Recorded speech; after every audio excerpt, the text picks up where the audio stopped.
જીવન જીવવા માટે જેટલી સુવિધા જોઈતી હોય ને જેટલો આનંદ જોઈતો હોય બધું જ છે, પણ શાંતિ નથી, મગજ કામ કરતું નથી. આ પરમ શાંતિના આનંદ જોઈતો હોય તો આવી મેલડી જોઈએ. હું પરમ આનંદની પ્રાપ્તિને શાંતિ હલાવા આવીશો કે જ્યારે ભગવાન નારાયણ લેવા આવે ત્યારે એવું કહીએ કે હા ભગવાન, ભલે આજે આયા છો, થોડા વહેલા આવ્યા હોત તોય વાંધો નહીં, મેં મારી ખોડિયાલના દર્શન કરી લીધા છે, મેં મારી બ્રહ્માણીને જોઈ લીધી છે, મેં પેલી પાવાની દેવી કાળકાને વાત કરી લીધી છે કે પાવાગઢમાંથી ઉતરી દેબડિયા તળાવમાં પડી નાઈન ધોઈન દૂત દેવી ચોખ્ખી થઈ. ભગવાન શંકર ભગવાને એક સોનાનું સુવર્ણ મોરનું પીસું આલ્યું છે, મારા 52 ગજના અંબોડમ ભરાયો. ભગવા ભેગ પહેર્યો છે. આ નારાયણ જે તમે નારાયણ કરશો, વિષ્ણુ કશો, એ નારાયણે સુવર્ણ રથ આપ્યો છે. રથ આવ્યો ને હું અંદર કાળકા ઉતરીને બેહી.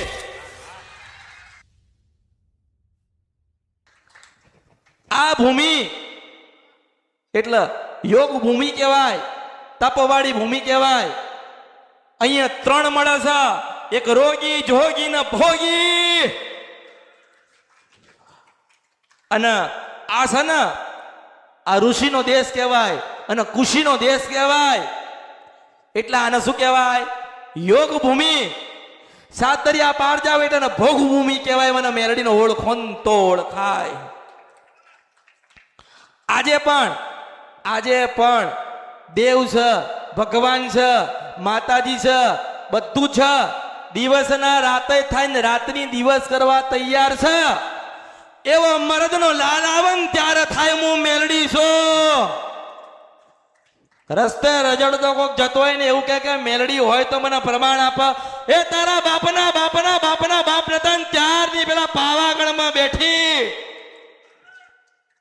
એવો થઈને તો આય, મારા રૂપના દર્શન નાલું તો ભર્યું, મારું નામ મેલડી બદલી નાખજે. 40 વર્ષનો માણસ હજારો વર્ષ જૂની માતાને પ્રશ્ન કરે છે. એટલા કહીએ છે કે નાની નથી ને મોટી નથી, રંગ નથી ને રૂપ નથી, આકાર નથી ને વિકાર નથી. એ આ ભગવાન તમારા ચંદ્ર ને સૂરજ નથી, આ દિવસ ને રાત નથી. લે માર તાકાત હોય તમારી મને પકડી લઉં મેલડી છું. શાસ્ત્રની બહાર છું માસ્તર.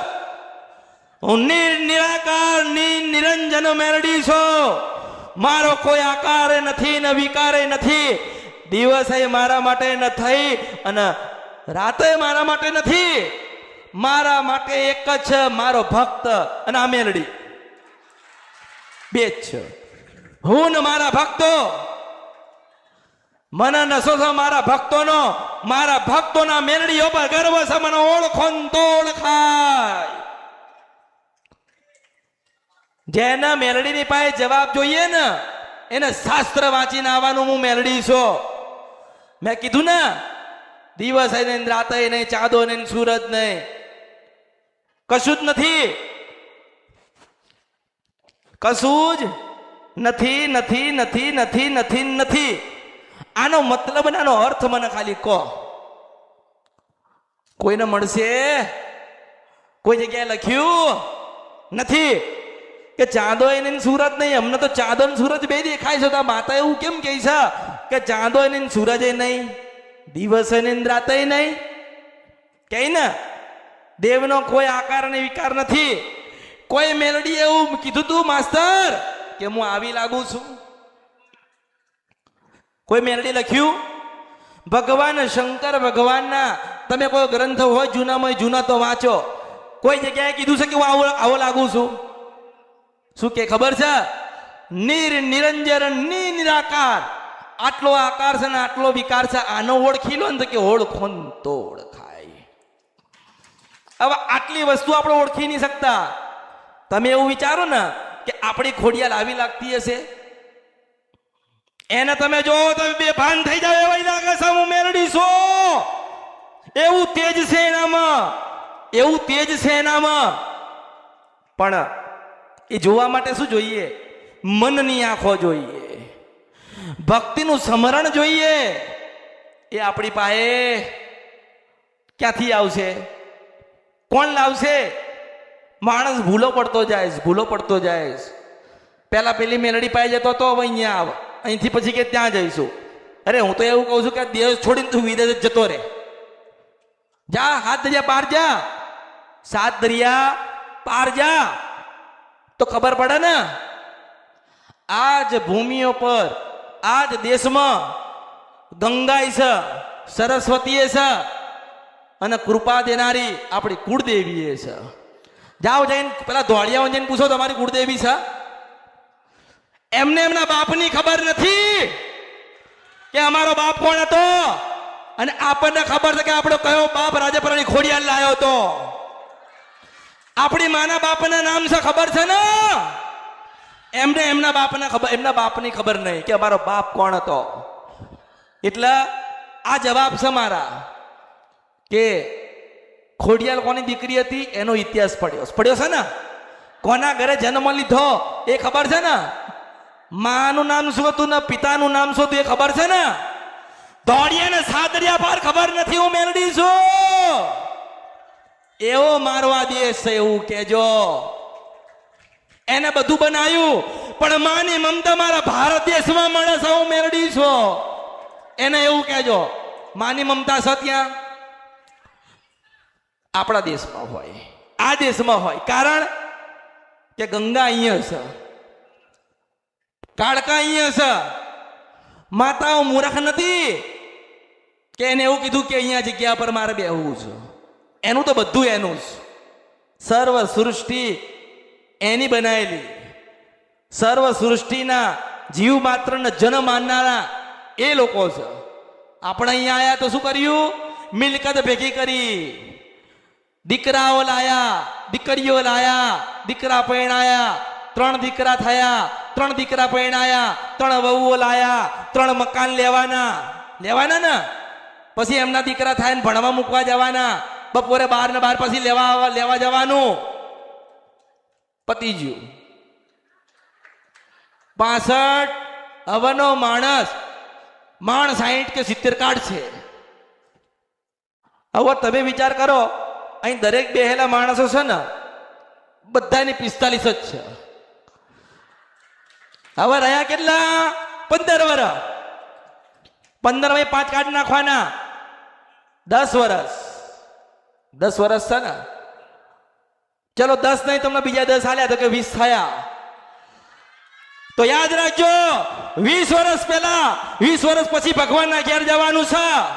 મને એક વચન આલ્યો કે ભગવાનના ઘેર જતા જતા તમે ખોડિયારને જોઈને જશો, તમે ચાઉંડને જોઈને જશો. મને વચન આલ્યો કે ના, અમે જોઈને જઈશું નારાયણના ઘરે અને ભક્તિ કરો.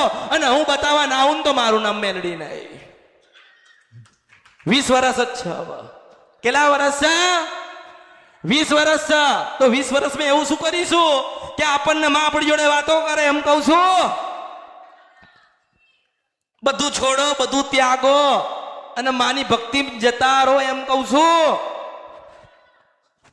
જેટલા પણ આયા હોય કે જેટલી પણ દૂર મારી વાત જાય, હું તમને એમ જ કહું છું કે હવે તમે 20 વર્ષ છે તમારી પાસે. કેટલા?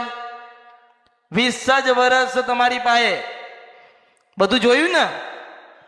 દીકરા જોયા, દીકરી જોઈ, વહુ જોયું, ઘર જોયું, રૂપાળું જોયું, હારા કપડા પહેર્યા, બધું જ કરી લીધું. નવું સાધને લાવી દીધું. બધું આવી ગયું ને. હવે અત્યારે નવી માથાકૂટ લાયા છે. 70 વર્ષે એવું કહે છે કે દીકરો મારો મને રાખતો નથી. એવું કે 70 વર્ષના તમે થશો ને એટલે તમને કોઈ પાણી આલશે? સમય તો તમે આ સમય કોના માટે બગાડો છો? કોના માટે? જ્યારે ભગવાનના ઘેર જવાનું થશે ને ત્યારે કર્મનો હિસાબ થશે. એ કર્મનો હિસાબ કેવી રીતે થશે કે ના, તમને કોઈક દેવીના આશીર્વાદ હતા, તમને તમારી પેઢીમાં કોઈક માતાના આશીર્વાદ મળેલા છે. 20 વર્ષ હવે જીવવાનું છે. કેટલું? તો 20 વર્ષ જીવવાનું છે. તો 20 વર્ષની અંદર અને ભગવાન કદાચ એવું કે ભાઈ તમારા 50 વર્ષ જ જીવવાનું છે. જેનો જેવો લેખ હોય ને, કોઈ કે 50 વર્ષ જીવન, કોઈ 40 જીવન, કોઈ 80 જીવ છે ને. જ્યાં સુધી તમને તમારી માં દર્શન ના આપ, જ્યાં સુધી તમારી માની જોડે તમે વાતો ના કરી લો, જ્યાં સુધી તમે તમારી માના અસલ સ્વરૂપના દર્શન ના કરો, ત્યાં સુધી નારાયણના ઘરે નથી જવાનું. દર્શન આલ્યા પછી આપણી માં એવું કે કાલે જવાનું છે તો આજે જતા રહેજો, હું મેલડી છું. આ મૃત્યુ લોકની અંદર મુક્તિ હલાવવા માટે મેલડી આવી છું. દુઃખ તો પહેલા હતા જ, દુઃખ તો પછી તમારા પછી પણ રહેવાના છે. જ્યાં સુધી ચાંદો ને સૂરજ છે ને, ત્યાં સુધી દુઃખ રહેવાના જ. કઈક મૂકીને જાઓ. મારી તમને સલાહ છે, દરેકનો સલાહ છે. સારી ગાડી મૂકીને જજો, દીકરાના માટે સારી લાડીએ મૂકીને જજો. પણ મારી એક સલાહ છે હો, ભક્તિવાળી ખોડિયાર મૂકીને જજો, ભક્તિવાળી બ્રહ્માણી મૂકીને જજો, ભક્તિવાળી ચાઉંડ કાળકા કે બૂટ બલાટ કે બેચરા મૂકીને જજો. કે એવું કે મારી દાદીએ મારા દાદાએ તારી ભક્તિ કરી હોય માં, તો આમાંથી ઉગાર અને તમારી ભક્તિનું પુનરાવર્ત હોય ને, એમાં તરત માતા રાના જો અને આઈનું ભીરે હું મેલડી છું. જીવન જીવવા માટે જેટલી સુવિધા જોઈતી હોય ને જેટલો આનંદ જોઈતો હોય બધું જ છે, પણ શાંતિ નથી, મગજ કામ કરતું નથી. આ પરમ શાંતિના આનંદ જોઈતો હોય તો આવી મેલડી જોઈએ. હું પરમ આનંદની પ્રાપ્તિને શાંતિ હલાવવા આવી છું. કે જ્યારે ભગવાન નારાયણ લેવા આવે ત્યારે એવું કહીએ કે હા ભગવાન, ભલે આજે આયા છો, થોડા વહેલા આવ્યા હોત તોય વાંધો નહીં, મેં મારી ખોડિયાના દર્શન કરી લીધા છે, મેં મારી બ્રહ્માણીને જોઈ લીધી છે, મેં પેલી પાવાની દેવી કાળકાને વાત કરી લીધી છે કે પાવાગઢમાંથી ઉતરી ઢેબડિયા તળાવમાં પડી, નાઈન ધોઈન દૂત દેવી ચોખ્ખી થઈ. ભગવાન શંકર ભગવાને એક સોનાનું સુવર્ણ મોરનું પીસું આલ્યું છે. મારા 52 ગજના અંગોળમ ભરાયો, ભગવા ભેગ પહેર્યો છે. આ નારાયણ જે તમે નારાયણ કરશો, વિષ્ણુ કહશો, એ નારાયણે સુવર્ણ રથ આપ્યો છે. રથ આવ્યો ને હું અંદર કાળકા ઉતરીને બેહી અને મંગળવારની રાત્રે જે ભક્તિ કરતા છે એને એની કુળદેવીના દર્શન અલાવું તો માનજો. એ કેવું નારાયણની સાક્ષી અમૃતની જોગ માયા આ કળિયુગની છેલ્લી મેલડી બોલતી હતી. હું એવું કહું કે હું છેલ્લી છું તો લોકો શું કે એવું નહીં કે આ મેલડીમાં જતા રહેશે તો મેલડીમાં તો ઘડા છે. અરે કોઈ નહીં કે નાની હતી કે મોટી હતી, મારો રંગ નથી, રૂપાઈ નથી, કોઈ નહીં કહેતું, કોઈ કહેતું નહીં, કોઈની પાસે નતા શબ્દો. હું શંકરની પાસે સમજીને વાંચીને ગણિત કરીને આવીશું. ભગવાન શંકર બધા મને શબ્દો આલ્યા સ્વયં. કોને આપ્યા છે? શંકર ભગવાને સ્વયં મને શબ્દો આલ્યા છે. મેં નારાયણને કીધું તું કોણ છું એટલે કીધું તું કે હે નારાયણી, તું નાની નથી કે મોટી નથી. મેં તું ઈશ્વર પરમાત્મા હું કેવી લાગુ છું કે તું કાળીએ નથી ને ધોળીએ નથી. હે નારાયણ, આ રાતના ચંદ્ર ને સૂરજ તો કે દિવસે કે રાતે નથી, તો હે પરમાત્મા હું કોણ છું કે તમે નિરંજન નિરાકાર એક ભગવતી બોલો છો. પછી કીધું કે ભગવાન તો મારે શું કહેવું, આ મનુષ્ય શું કહેવું? તો નારાયણ એવું કે કૃષ્ણ ભગવાન કે જઈને કહેજો એ કળિયુગમાં તમારી ખોડિયાનો ઓળખો ને તો ઓળખાય. એવું ના, એવું જ ના. તો રાત્રે સુતા હોય, ભાર ઊંઘમાં હોય, અચાનક કોઈક આપણને જગાડી દે, આપણે જોઈએ કોઈ ના હોય, પણ કદાચ આપણને અચાનક જગાડી દે ને કોઈક ઊભા થઈને આપણે જોઈએ કે આ મન કોઈ જગાડી કે જગાડ્યો છે. આંખ બંધ કરીએ ને પાછા જગાડો તો આપણને ખબર પડવી જોઈએ કે જેની આરતી કરીને એ દર્શન દેવા આવી છે, એના તમને હરુભરું દર્શન આલવા. પણ તમે એના દર્શનના કાબિલ તો છો, પણ તમે એનું રૂપ જોઈ નહીં શકો. એનું તેજ એટલું બધું છે માસ્તર પટેલ, એનું તેજ એવું છે કે તમે એને જો તમે આ ધડા થાવ મને ઓળખો ને તો ઓળખાય. આ સૂર્યની સામું નથી જોઈ શકતા, આના કદી 1 કરોડ તેજ એનું સામે મેલડીને ઓળખો ને તો ઓળખાય. હવા હો ચંદ્ર ને સૂરજ ના ગળી જાય એનું નામ આ કળિયુગમાં ખોડિયાલ મેલડીને કાળકા કહેવાય. કેટલા હવા હો 125 સૂરજ ગળી જાય તો એને સંતોષ ના થાય ને એટલી તેજ વાળી સા માતાઓ. તો એ લોકો એવું કે અમે શ્રીફળમાં વાળીને નાખી આયા. તારા બાપનો બાપનો તો ત્યાંની બેઠી છું પેલા ઉજ્જૈનના રાજા વિક્રમની પાસે મને ઓળખો ન તો ઓળખાય. એટલે હું તમને મળવા આવી છું, તમે મને મળવા આવ્યા છો. એક જ ધ્યેય રાખજો કે સ્વયં જ્યાં સુધી આપણે માના દર્શન ના થાય, આપણી ખોડિયાલને આપણે ના ઓળખી જઈએ ત્યાં સુધી મરવાનું નથી. દર્શન કર્યા પછી મળવાનું આવે તો કાલે ની આજે મરવાનું સૌ મેળડીશું.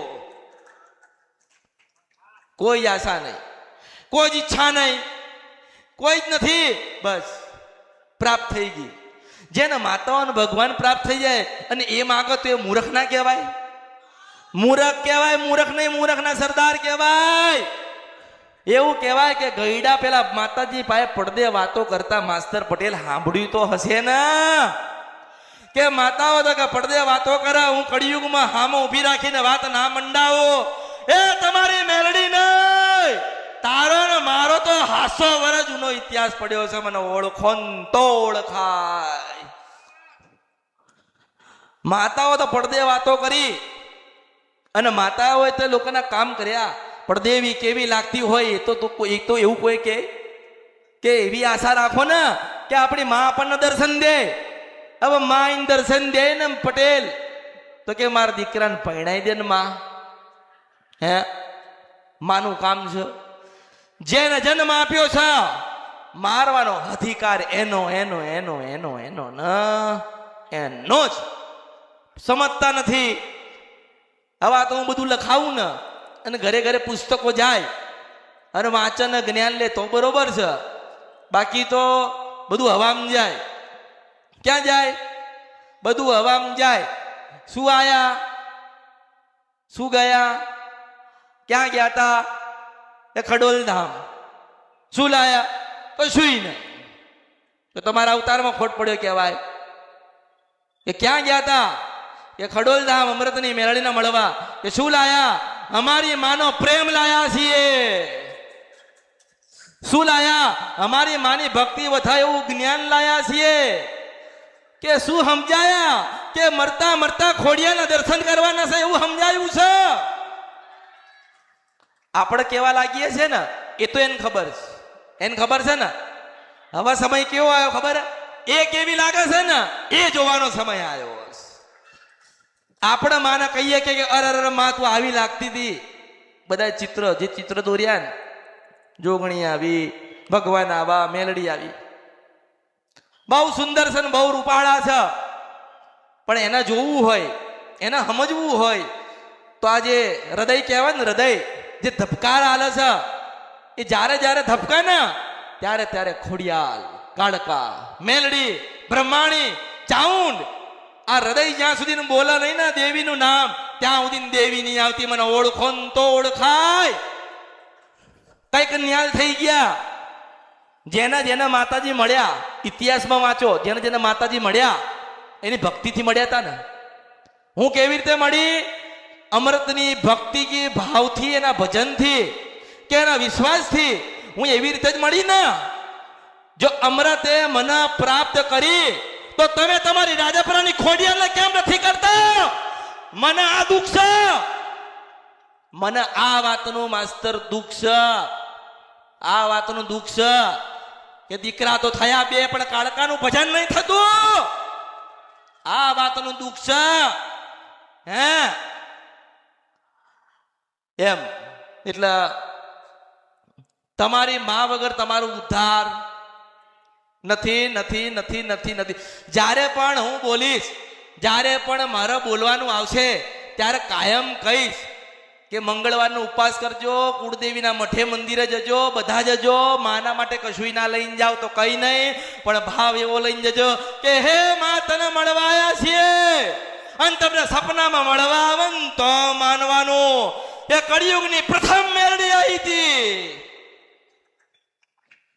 એટલે દરેકના આશીર્વાદ જેને જવું છે જઈ શકે છે. એ તો કેવું તો પડે ને એવું જેને પણ જવું હોય જઈ શકે છે, જેને પણ બેસવું હોય બેસી શકે છે. આ તમામ મેલડી ધામ મારા ભક્તોને મેં અર્પણ કરેલું છે.